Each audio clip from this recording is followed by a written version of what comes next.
সালাউদ্দিন সাহেবকে প্রশ্ন করলে আবার কখন নোটিশ দেওয়ার কথা বলে ফেলেন, তো সেই বিষয়টা নিয়ে সবসময় আমরা একটু সংকোচে থাকি। পুলিশের শৃঙ্খলা নিয়ে যখন আমরা স্বরাষ্ট্রমন্ত্রী মহোদয়, তো স্পিকার, মাননীয় সদস্য জি আসলে বলতে দেন। মাননীয় সদস্য লেট মি হ্যান্ডেল। মাননীয় সদস্য, আমাদের পার্লামেন্টারি প্রসিডিউরে আমরা যাই। কুমিল্লা 4 আসন থেকে নির্বাচিত মাননীয় সংসদ সদস্য জনাব আবুল হাসনাত, আপনি একটি সম্পর্ক প্রশ্ন করতে পারুন দয়া করে। ধন্যবাদ মাননীয় স্পিকার। সালাউদ্দিন সাহেবকে প্রশ্ন করলে আবার কখন নোটিশ দেওয়ার কথা বলে ফেলেন, তো সেই বিষয়টা নিয়ে সবসময় আমরা একটু সংকোচে থাকি। তো আমরা পুলিশ সংস্কার নিয়ে কথা বলছি, পুলিশের সুশৃঙ্খলা নিয়ে কথা বলছি। লাস্ট 1 মাস পুলিশের শৃঙ্খলা নিয়ে যখন আমরা স্বরাষ্ট্রমন্ত্রী মহোদয়, তো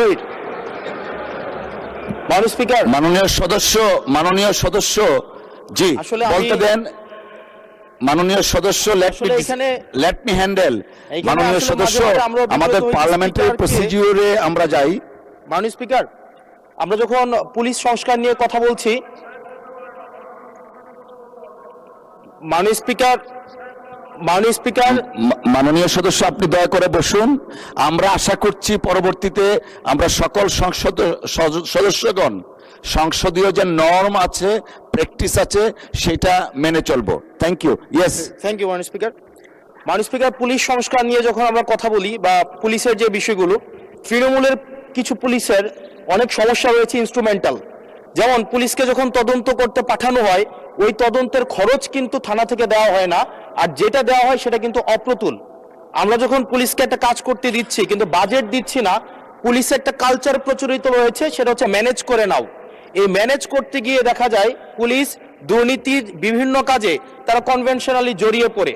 যেমন কিছুদিন আগে আমাদের 26শে মার্চের প্রোগ্রাম হয়েছে, এবং সেটা হচ্ছে সবাই জানে, এই 26শে মার্চের প্রোগ্রামে যে বাজেট দেওয়া হয়েছে প্রশাসনকে, সেই বাজেট এবং প্রোগ্রাম করতে গিয়ে যে খরচ হয়েছে সেটার মধ্যে কিন্তু আনুপাতিক অনেক ধরনের ব্যবধান রয়েছে।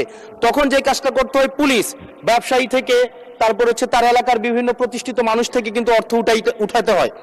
আমার মাননীয় স্বরাষ্ট্রমন্ত্রীর কাছে প্রশ্নটি হচ্ছে, এই যে পুলিশের যথাযথ বাজেট দেওয়া হবে কিনা, যাতে করে তাদের যে রুটিন ডেইলি অ্যাক্টিভিটিগুলো রয়েছে সেই ডেইলি অ্যাক্টিভিটিগুলো যথাযথভাবে তারা পরিচালনা করতে পারে, এবং তাদেরকে যেন ম্যানেজ করে নাও কালচারে যেন না যেতে হয়, এবং কোনো ধরনের দুর্নীতিতে যেন তাদেরকে যুক্ত না হতে হয়। ধন্যবাদ।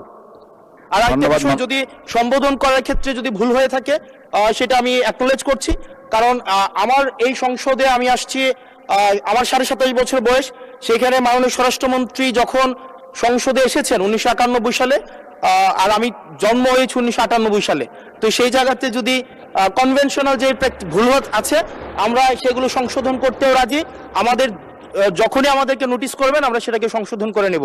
ধন্যবাদ। ধন্যবাদ মাননীয় সদস্য। We are learning every day. ধন্যবাদ। মাননীয় মন্ত্রী। মাননীয় স্পিকার, আপনাকে ধন্যবাদ। এটাই হচ্ছে পার্লামেন্টারি কালচার।